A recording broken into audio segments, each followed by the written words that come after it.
are heading on to our drafting phase. Onto the blue side, you can see ORO DIGITOS, and onto the red side, that is Imperial Esports. Yes, and of course, ORO DIGITOS gets the first pick here, and of course, sila din ang unang magbaban. So let's see, I'm pretty sure it's gonna be Nakroth who is going to be banned first.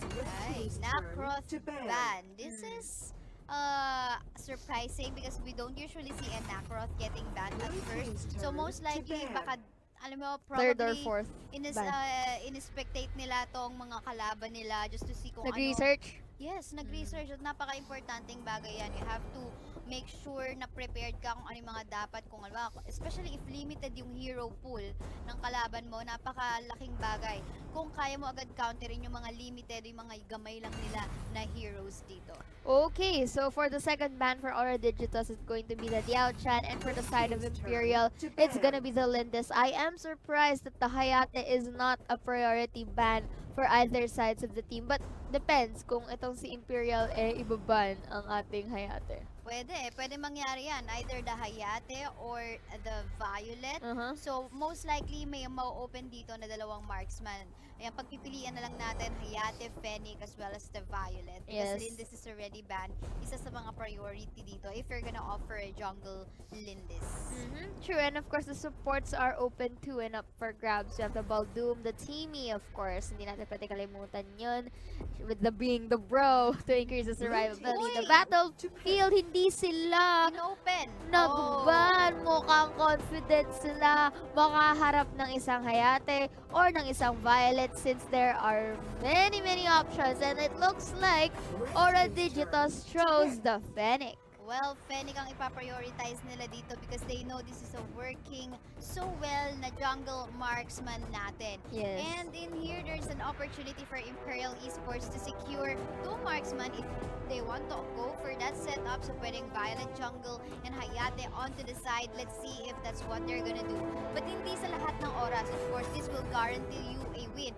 It will still depend sa execution. Yep, that is true. And of course, gaya nga nasabi mo na the Violet is going to be locked in for Imperial Esports. And let's see nga kung talagang kukunin ba nila yung Hayate or hahayaan na lang nila and just go for a more up hero para mapantayan itong damage ni Violet.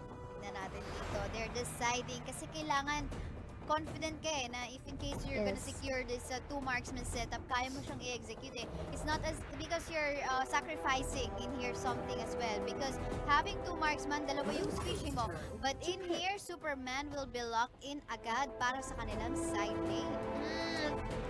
That was a very I'm quite taken aback by this Superman because as we all know that there are more meta heroes in store for us, and for me kasi the Superman is okay, but it would have been nice if it is in the 3rd or 4th pick and beyond kasi marami pang pwede sanang i-prioritize na hero, but nonetheless I think this is Imperial Esports' comfort pick na confident din naman sila na gamitin itong Superman against ORO DIGITOS, and of course dahil nga dyan it is Digitos' turn to actually choose their heroes, and they will be hovering up this Omen and the Raz or either Diao-chan.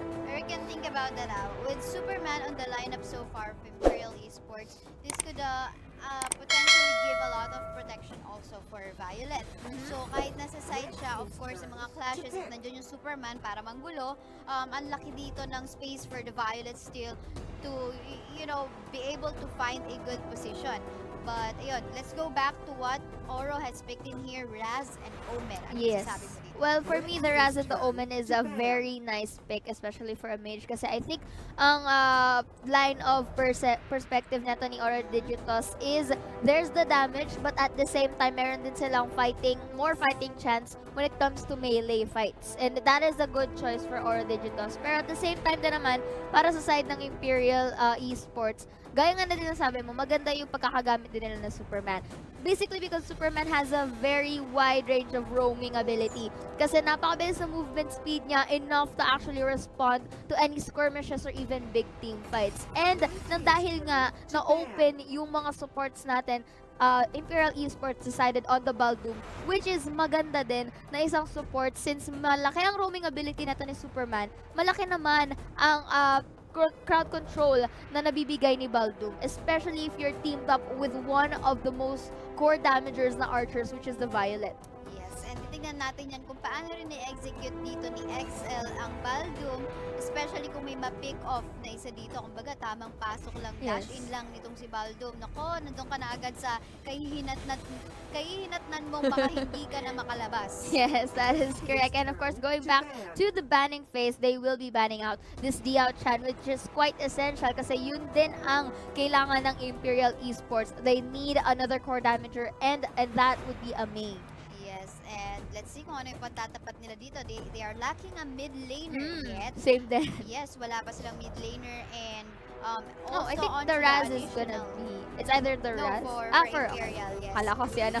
Okay. So, in here, Imperial Esports will be banning out itong si Florentino muna.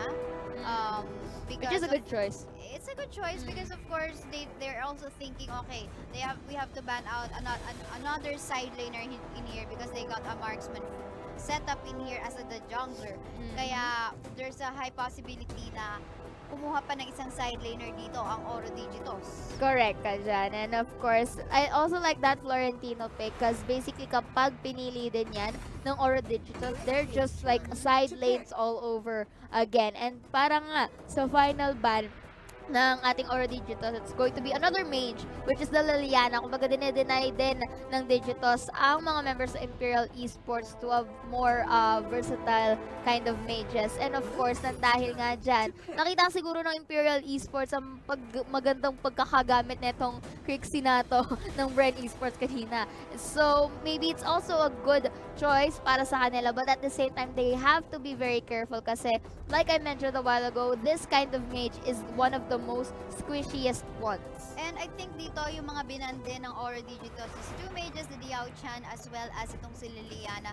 This is for them to allow the Fennec to safely go in and out of team fights. Alam natin, yes, the Fennec or as an archer, you have to keep at range. Pero kasi ang laking tulong din yung mga dashes nitong si Fennec there are stands incorporated dun sa kanyang second ability. Meanwhile, tingnan natin being hovered in here by Team ORO Digitos, the Flash plus Sephira. Let's see if they will be locking this one out. Okay, if they will be locking this up, it's... okay, na-hover ulit yung Annette.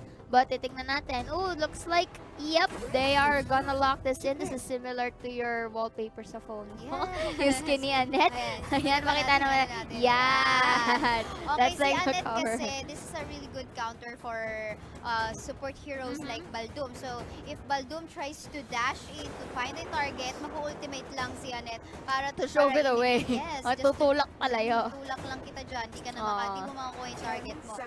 So, Dalawang pick. marksman Yes. ang pipiliin ng Imperial Esports.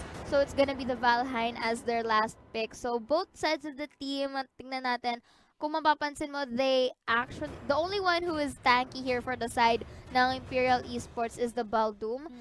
Para naman sa side ng ORO Digitos, pwedeng mag-semi-tank itong si The Flash. But it's not like more tanky na, as in, straightforward tank for defense. Makikita natin dito, actually dalawa yung tanky dito sa lineup ng Imperial, the Superman, you can add that one up as well as the Baldum.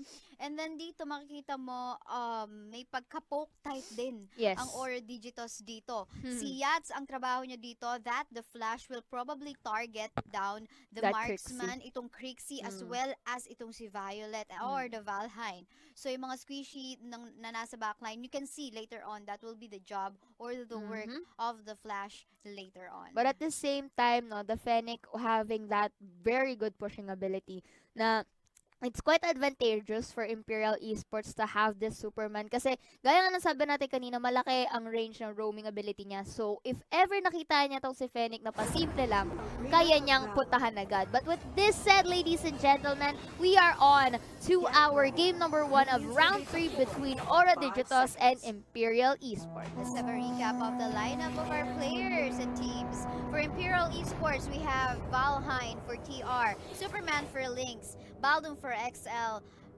Crixie for Miko, and Violet for SRM. And for the side of ORO DIGITOS, we have Aim for the Fennec era using that Raz, Yats for the Flash, Prey with the Anet, and finally Vindicated for the Omen. And again, ladies, since wala tayong nakitang mga early potential invade, we are going back to our fundamental laning position. Look at what ORO DIGITOS has done in here. Right after Raz has cleared his wave onto the middle lane, pumunta sila doon sa buff area, red buff area ng Imperial Esports. They knew na naka-reset yun, so they didn't have any good chance on actually securing that or stealing that red buff away. So ang ginawa nilang nila, ninakaw nila yung neutral minion. But I think hindi nila nakuha yung last hit. They tried to, but I guess the last hit still went on to the side of Imperial Esports. That is correct. And that was a very good quick reflexes from the side of Imperial Esports kasi alam nila na hindi dapat sila magpapabigay ng kahit anong resources as early as now. And looks like nanakaw pang Kuya Mobile Doom here, but Era slightly cornered by this Crixie with that knockup, but luckily nakabuhay siya with the help of Prey and Aim's company. But Lynx though will be trying to actually go for the response, but to no luck,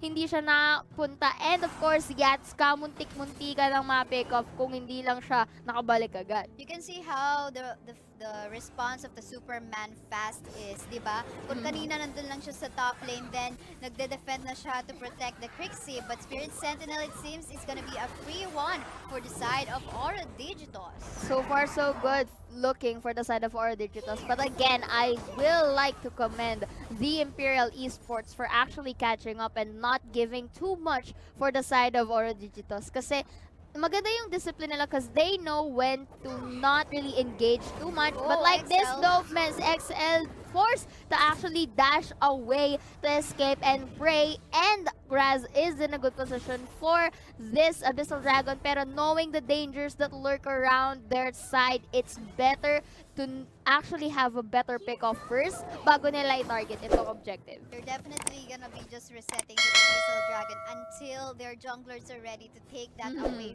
from Yung them. Abyssal, naglalakad-lakad lang doon. Yes, medyo nagugulan siya. Where do I go? Where do I go? Are you gonna take me or not? But in here, onto bottom lane part of the map, we have 3 members for both of the teams trying to take a look at what the Abyssal Dragon is currently doing. But since both of the teams' junglers are not available, they're gonna be just backing away and try to work on clearing off the waves. But still, both of the teams eyeing for this Abyssal Dragon, it only means that both of them are very objective oriented, and you know that this type of strategy is very essential kasi alam mo namang hindi paggat for the side of Imperial Esports, you know that hindi pa sila ganong ka nalulugi when in terms of net worth. But still, the discipline here, oh looky here, looks like Excel's gonna be knocked up. Crixie will be using her AoE ult, but successfully though, Prey and company will be able to escape. I like what these two teams are doing right now. Look at that, this is already 4-minute game Oh! time and we cannot see any casualties at all. You can Yes. see in here sa team fight natin in the middle lane, iniisip mo, teka lang, tutuloy ba nila or no? But as I have been mentioning even in other casts right now, in other matches, very important yung wala kang ibibigay na kills within 4-minute game time. So these teams are actually doing so well in making sure that they're not gonna give any casualties at all. Yun nga lang, in terms of objectives, ORO Digital seems to have more lead at the moment. That is true, and of course, this is what you need, like what you said. If they haven't have any kills for the next 4 minutes, it only means that both sides of the team are slowly scaling very well and knowing the dangers to both sides. Kung meron ba tayo magagank dito or wala, or if I'm gonna be ganked, will I be able to escape? And so far, both are actually responding very well. Look at this, the flash goes for Miko here, uses the ult for safety, but running away Yats here, pero more members ng Imperial nice Esports ay napunta doon, but with the help of Anet's knock-up, hindi natuloy ang engage. Really good defense made by the Anet in there, but you can see what the Flash is just doing. He is just basically targeting either the archer or the mage from or on their opponent's side. But yun nga lang, naiwan mag-isa doon si Valheim onto the bottom lane. Konting pitik na lang yung tier 1 turret onto the bottom lane part of the map of ORO DIGITOS, pwede nang bumagsak. So I think they have to make sure na as much as possible, they try to push the bottom lane turret of Imperial as well.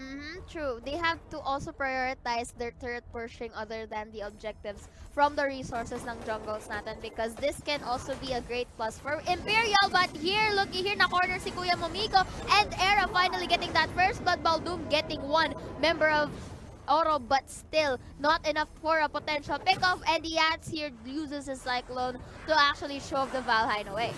Yats is definitely, this flash is not gonna stop on chasing or zoning out all of the squishes on the side of Imperial. That Valheim, that Crixie, as well as the Violet has to be very careful when the flash is there. Pero eto na nga, tier 1 turret on the bottom lane part of the map of Imperial is gonna go down.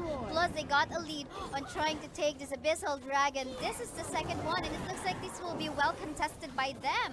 Well, I think it's not going to be contested by Imperial Esports anytime, simply because they don't have the position for it. And I like the way that Vindicated here shoves away Superman para hindi makaroam. But here, XL again, na-corner muli ng 3 members ng ORO DIGITOS, and Prey goes for the kill. And now Superman doesn't really know what to do at this point and forces to actually back away to just shove minions of ORO DIGITOS on the top side. And here, we can see on the middle side, tamang 2-on-2 for both teams here, and just shoving away that Crixie just so they could have an opening for that middle tier tower. Unfortunately for that Crixie, she had to use her ultimate to defend herself. Pero eto na nga, naku naman, napitas ang ating Violet onto the jungle area of the very own Imperial side. Pero ito, early Dark Slayer at 8-minute game time, they have a higher chance in actually securing this one because they got